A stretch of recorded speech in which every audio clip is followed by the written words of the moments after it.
welcome back to my channel. It has been so long. I swear it's been like 6 months or something since my last video. I have no excuses, just a promise that 2019 is going to be a whole lot more.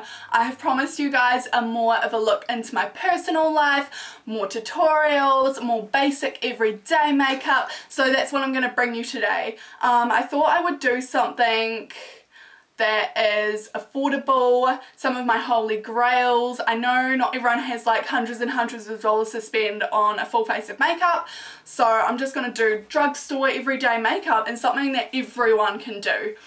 So without further ado, let's get into it. When I announced the other day that I was going to film again, you guys gave me such an incredibly big and positive response, honestly.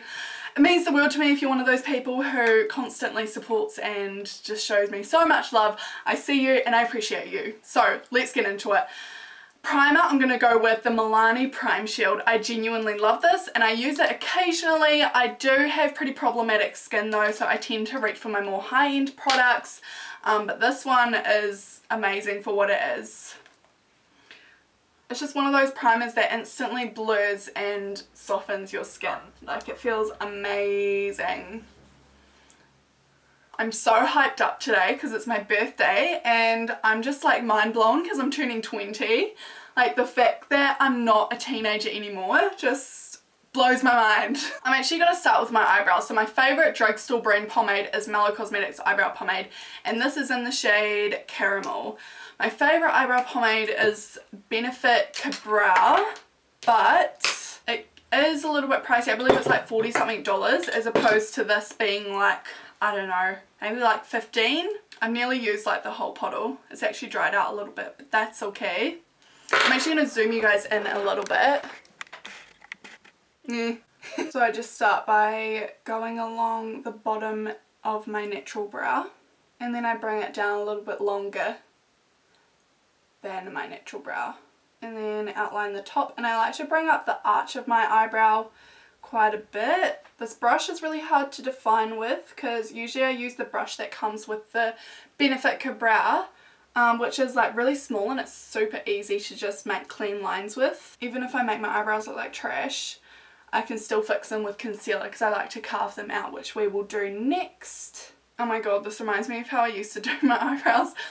I used to do them like so heavy and so thick, and people used to be like, Lara, tone it down on the eyebrows, and I used to be like, don't tell me how to do my makeup. But now I look back and I'm like, my eyebrows really looked like that. So yeah, let's just ignore my eyebrows right now and appreciate the transformation I can do with the concealer. When I carve my eyebrows out, I make them so much slimmer. I'm also going to try and use some of my new brushes that I got from Shane. She sent me the marble brush set, which I've wanted for so long, and they are just so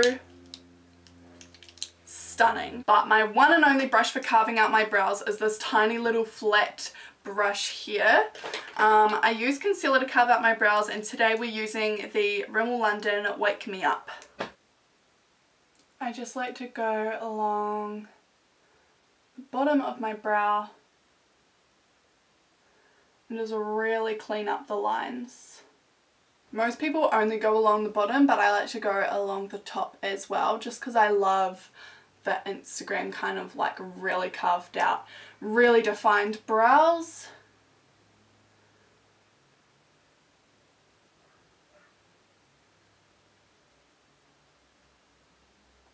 Oh my god, see, look at this eyebrow in comparison to this eyebrow. This eyebrow like went to Harvard and this one just dropped out. Oh yeah, and a trick I've recently learned, well not super recently, but I've kind of been doing it just this year I feel, is I take the excess concealer on my brush and I just kind of work it into the front of my brow ever so slightly like this.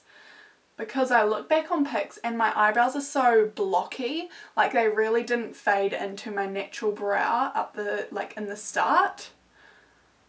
And I just think this helps it make it looks so much more blended and natural, I guess. My brows are like far from natural, but just doing that there helps so much. I reckon it looks so much better. I'm actually going to do my eyes first because I don't want any fallout on my foundation. I've chosen the NYX Away We Glow palette. I've used it a couple of times before and I kept it because I really liked it. The colours are beautiful and mauvey. So to prime my eyes, I always use concealer. So again, I'm just going in with this Rimmel London one and just putting a few swipes on each eye. So with a wet beauty blender, I'm just going to go ahead and blend all that concealer in. And the secret to using concealer as your eyeshadow base is to not set it, because when you apply the eyeshadows, they will apply a lot more pigmented if you do not set your concealer. I'm going to take one of my new XO Beauty Shop brushes, and it is a small fluffy blender. I'm going to take this lighter shade here, and I'm only going to bring it into about here. I'm not bringing it right into the inner corner of my crease because I'm going to focus on my outer corner being darker. My nana just FaceTimed to tell me happy birthday, and my in the meantime my concealer has creased, so I'll just blend that out again. So still going in with that same shade. Now I'm going to go in with the shade on the end here. It's a nice beautiful purpley grey shade, and I'm going to put that one pretty much the same spot I just put the last one, but focusing it a little bit closer to my crease and not bringing it as far up, and obviously on the outer corner again. And this shade I'm not bringing it as far into my inner corner as I was the other shade. Each shade, as we get darker, I'm keeping it closer and closer towards my outer corner. And just keep blending until you're satisfied with how each shade transitions into the next. Now taking an even smaller little circle blending brush, I'm going in with this darker purple shade here and keeping this shade only on the outer corner and bringing it up into my crease only slightly. These shades are also nice and buildable. A palette like this is perfect for beginners because it's not too pigmented, which isn't actually a bad thing, because as a beginner, if you start with a palette that's too pigmented, it can be hard to blend if you're not used to doing so. So shades like these are just nice and forgiving, not too pigmented, and just nice and buildable. Loving my eye makeup so far. I'm going to go ahead and start on my foundation. I've already done my primer. No, actually, a product I have been loving putting under my foundation lately is this NYX Away We Glow Liquid Booster. It's basically like a liquid highlight. Some people mix these things in with their foundation, but I find it easier to just blend it all in before my foundation and put it over top. The only thing is the little dropper applicator thing kind of sucks. Oh no, a little bit came out. So I just kind of swirl it around and then like I wipe it on my face. I love using primers that have like this sort of luminous glow to them. But I don't have a drugstore primer that does that, so I'm sort of making do with what I have, and I actually love that this is like such a subtle finish. It's nothing too like metallic-y, my face doesn't look crazy. It's just gonna give like the nicest glow under my foundation. Okay, so for foundation, I'm going with one of my holy grails, Milani Conceal and Perfect. I love this foundation because it's so full coverage and reminds me of my favourite foundation, which is MAC Studio Fix Fluid. Like, look how full coverage that is. Amazing. I swear the contrast between my foundation and my chest isn't as bad as it looks in the camera right now. This looks very yellow as opposed to my tan, which is more, I guess, red undertones. I used a different tan. Usually this foundation matches me perfectly, but I used Loving Tan. I got sent some and I'm in love. I love Bondi, but it has really greeny yellow undertones sometimes. But when I look in the viewfinder, the difference between my face and my body looks so bad, but I swear it's not in person. So going in with the same Rimmel London concealer once again, I'm just going to go under my eyes. Usually I go for like the lightest shade in a concealer because I love using the concealer to like brighten, but obviously the most popular shade in concealers is always the lightest, so I just brought the lightest one I could, which isn't my personal preference. I usually just go down my nose, on top of my forehead, and on my chin a little bit. Still a pretty good concealer though. Oh my god, my face is looking so dewy right now and I love it. To set my face, I'm going to use one of my all-time favourite Holy Grail setting powders, which is the Rimmel London Match Perfection Silky Loose Face Powder.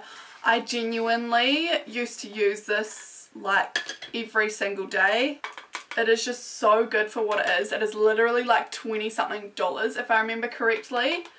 So what I like to do is just put my loose powder in the lid, and a little trick I've learned is to get my beauty blender and press it into the powder and apply it to my face using my beauty blender. Honestly, ever since I started doing this, I have never used a brush since to apply my setting powder.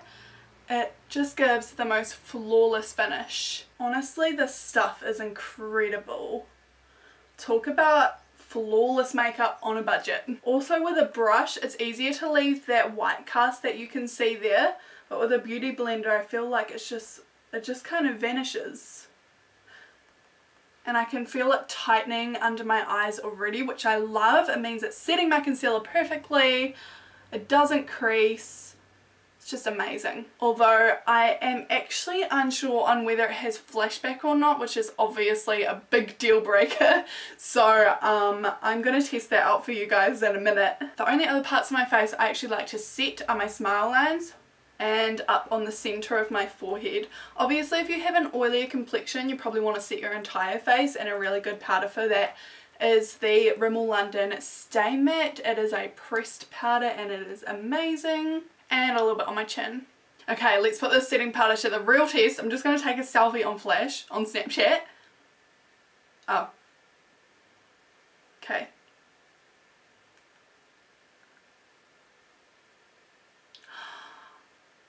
Guys, look at that flashback.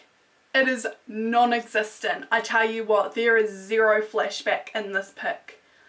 I am so genuinely impressed. Also beautiful selfie. I know I might upload it to Instagram. I literally cannot believe that. Like, I was so nervous that I was just promoting a product and talking about it so highly when I didn't even know if it had flashback or not. Okay, so I'm going to go ahead and finish off my eye makeup. I'm going to go in with that purple shade again on the end with the same blending brush I used on my eyes, and I'm just going to put it all along the bottom. Now I'm taking a really small defined Now I'm going to take a really small defined flat brush and use that deep purple shade there, and I'm going to keep this one as close to the lash line as possible. I just love how this is turning out. I'm going to take another small flat brush and go in with this white shade here, and I'm going to put a pop of shimmer just on the inner corners. Look how pretty that is. Just has the most gorgeous pink reflex. For bronzer, this is one I have been using for months and months and months. Every single time I do my makeup, without a doubt. It is the Wet n Wild Colour Icon Bronzer. It is so subtle, nice and buildable, nice and forgiving. And it has the most beautiful gold reflex. So, as usual, I'll go up on my temples, up onto my forehead, and under my chin a little bit. Yet another Wet n Wild product. It is the Wet n Wild Mega Glow Contouring Palette. I only use this shade here. Obviously this shade is too yellow for me. I'm actually going in with one of my new XO Beauty Shop brushes again. It is a small face brush. I thought it would be perfect for contouring. So I get the tiniest amount on my brush. And it is quite a warm shade, but surprisingly really buildable and looks quite nice once it is applied. Wet n Wild is literally so underrated. It is the cheapest makeup brand I know, with products that do not match what's on the price tag, you know? Next I'm going in with another Holy Grail product. It is the Milani blush in the shade Blossomite Rose. I genuinely use this as well every single time I do my makeup. It is amazing. So I like to go on with a smaller face brush so I can control more where it goes on my face. I start on the apples of my cheeks and I just work upwards onto my cheekbones so that my contour just blends into my blush. And this blush too has the most subtle yet beautiful gold reflections, just like the bronzer, which I love. Okay, what I'm using for my highlight is one of my all-time favorite products. I shit you not, I cannot stray away from it. Like, I cannot do my makeup without it. It is Wet n Wild. It is the Wet n Wild Mega Glow Moon Tears highlighter. I believe it is limited edition. I don't know if you can get it anymore. I'm really sorry. It's literally like $12. I've been using it religiously for most of last year. So I just shake it upside down and then I literally just use what excess product is left on top of the lid. It is that pigmented and that intense. Oh, I just love it so much. So I'm going to use one of my new brushes again, a small fan brush, which I'm really excited to use because I only have bigger fan brushes. And I'm just going to take literally the tiniest bit. Like, look at that. I literally took the tiniest little layer.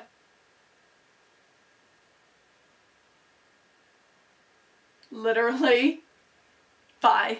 After using this brush, this is amazing, but with such an intense highlighter, I do prefer to apply it with a smaller defined brush so that I can really control where it goes, because putting this highlighter in the wrong places can really be unflattering. You really need to put it on exactly the high points of your face. See, even that, I just put it like way too much on my nose and it's made it look so big. Okay, I'm gonna get my smaller brush. Okay, this is the brush I usually use for applying it. It's just a super fluffy blending brush. I'm gonna put it on my brow bone. So pretty. And I just put a little bit on my cupid's bow. And literally, this is how much I've used. That there is like the thinnest layer of just dust. If you're not into glittery highlights though, obviously I would not recommend it. I love pairing this highlighter with a really finely milled subtle one, which I can put basically all over my face and then just put this on top of it and it just blends and goes together so perfectly. I've actually just decided I want to put some eyeliner on, so I'm using my all-time favorite liquid liner. It is the NYX Vinyl Liquid Liner. Literally, this has been empty for so long and I have not bought a new one. I don't know why. They're literally like $6, but I'm just like scraping the edges every time. Okay, let's zoom you guys in.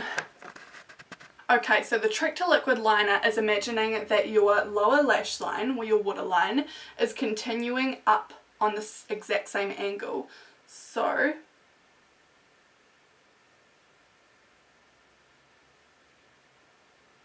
I start by going like that. That is actually a little bit bigger than I wanted my eyeliner to be today, but that's fine.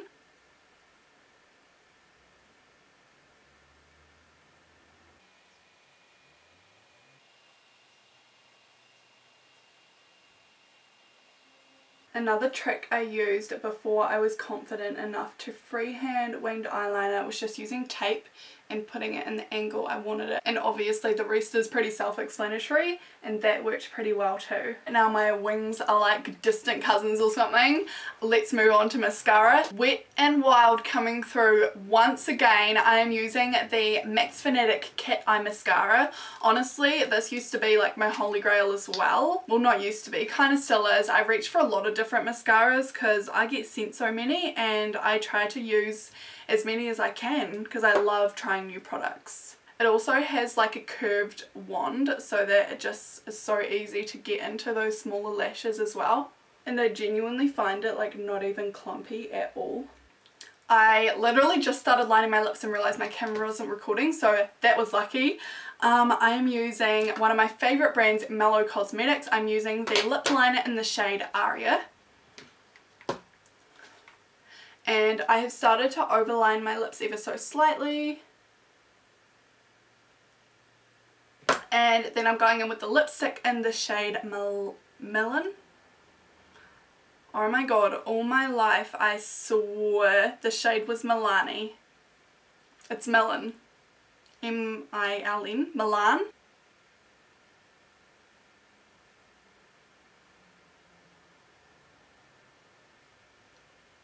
Such a pretty colour. This is like my go-to pinky nude shade. I actually decided I am going to wear lashes today because it's my birthday and I want to be a little bit extra. So I've chosen one of my favourite brands, yet still really affordable, is Tilley products, and this is the Katarina lash. These lashes are literally so fluffy. They're like fox mink lashes. These and XO Beauty Shop fox mink lashes are my favourite ever. For glue, I'm just using the Duo Adhesive. I always struggle saying that word.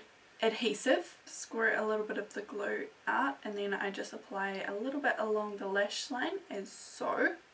And then I wait for this to get a little bit tacky, so I'll wait like a minute or so before I apply them. The bigger band makes it so much easier to apply as well.